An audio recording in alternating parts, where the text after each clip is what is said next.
Hello friends, வணக்கம். இன்றைக்கி நம்ம ரொம்பவுமே டேஸ்ட்டான எண்ணெய் கத்திரிக்காய் குழம்பு தான் பார்க்க போகிறோம். இது ரொம்பவுமே டேஸ்ட்டாக இருக்குங்க. இதுக்காக நான் கத்திரிக்காய் எடுத்திருக்கேன். இது நல்லா கழுவிட்டு ஒரு துணி வச்சு தொடச்சிருங்க. தொடச்சிட்டு 4 கீரல் போட்டு ஒரு ஆயிலில் 2 ஸ்பூன் அளவுக்கு ஆயில் சேர்த்து இது போல் ஆயில் உள்ள சேர்த்துருங்க. இது கொஞ்சம் நல்லா ஃப்ரை ஆகட்டும். இது வரைக்கும் இந்த மாதிரி நல்லா ஃப்ரை ஆகணும். இந்த குழம்பு ரொம்பவுமே டேஸ்ட்டாக இருக்கும். இப்போ தான் சேனலை ஃபஸ்ட் டைம் பார்க்குறீங்கன்னா சப்ஸ்கிரைப் பண்ணிக்கோங்க. பக்கத்தில் இருக்கிற பெல் ஐக்கான் நோட்டிஃபிகேஷனில் ஆளுங்கிறதே கிளிக் பண்ணிக்கோங்க. அப்போ தான் என்னோடய வீடியோஸ் உடனுக்குடன் உங்களுக்கு வரும். இப்போ இது போல் கொஞ்சமாக வதங்கினோடனே இதை எடுத்துடலாம். இப்போ இன்னொரு கடாய் வச்சுக்கிறேன். நான் கொஞ்சம் அதிகமாக குழம்பு செய்தங்காட்டி ஒரு அகலமான பாத்திரம் வச்சுக்கலாம். இதில் சேம் அதே எண்ணெய் சேர்த்துக்கிறேன். அப்புறம் எக்ஸ்ட்ராவாக இன்னும் எண்ணெய் சேர்த்துக்கிறேன். எண்ணெய் சேர்த்துட்டு எண்ணெய் ஹீட்டானது கொஞ்சமாக வெந்தயம் சேர்த்து பொரிய வச்சுக்கிறேன். கடலைப்பருப்பு, கடுகு, உளுத்தம்பருப்பு இதெல்லாம் கொஞ்சம் சேர்த்து பொரிய வச்சுக்கலாம். இது ரொம்பவுமே குயிக்காக செஞ்சிடலாம். இந்த மெத்தடில் செய்யங்காட்டி ரொம்பவுமே டேஸ்ட்டாகவும் இருக்கும். பொரிஞ்சவனே ஒரு கொத்தளவுக்கு கருவேப்பிலை, கொஞ்சமாக வெங்காயம், சின்ன வெங்காயம் இருந்தால் சேர்த்துக்கோங்க. ரொம்பவுமே டேஸ்ட் இருக்கும்.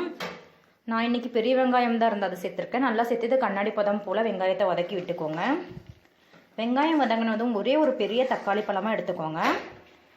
நல்லா பழுத்த தக்காளி பழமாக எடுத்துகிட்டு கொஞ்சமாக உப்பு சேர்த்துக்கலாம். உப்பு சேர்த்துட்டு இதை நல்லா வதக்கிக்கோங்க. தக்காளி நல்லா மசிஞ்சு வரணும். இன்றைக்கி நான் நாட்டு தக்காளி எடுத்திருக்கேன். அதனால் ஒரு தக்காளி போதுமாக இருக்கும். கொஞ்சம் போல் இதில் மஞ்சத்தூள் சேர்த்துக்கிறேன். இப்போ நம்ம கத்திரிக்காயும் இது உள்ளே சேர்த்துக்கலாம்.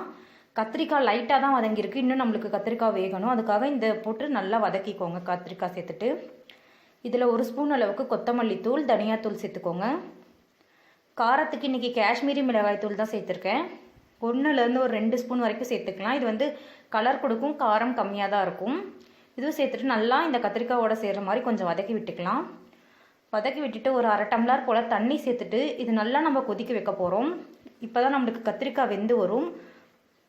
அதுக்காக இது நல்லா கொதிக்கட்டும் ஒரு 2 நிமிஷம் போல். இந்த ஸ்டேஜில் நம்ம புளி தண்ணி சேர்த்துக்க போகிறோம்.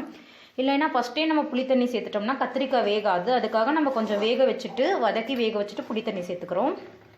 இப்போ உப்பெல்லாம் சேர்த்து சரியாக இருக்கான்ட்டு கொஞ்சம் பார்த்துட்டு இது நல்லா கொதிக்கட்டும்.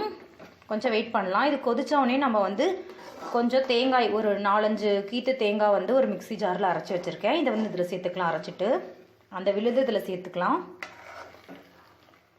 விழுது சேர்த்துட்டு கொஞ்சம் தேவைக்கு போல் தண்ணி சேர்த்துக்க போகிறேன். தண்ணி சேர்த்துட்டு நல்லா கலந்து விட்டுக்கலாம். இது நம்மளுக்கு தேவையான அளவு தண்ணி சேர்த்துக்கலாம். இது நல்லா ஆனால் திக்காக கெட்டியாகிட்டு வரட்டும். இந்த அளவுக்கு எண்ணெய் பிரிஞ்சு மேலே வர வரைக்கும் வச்சுக்கோங்க.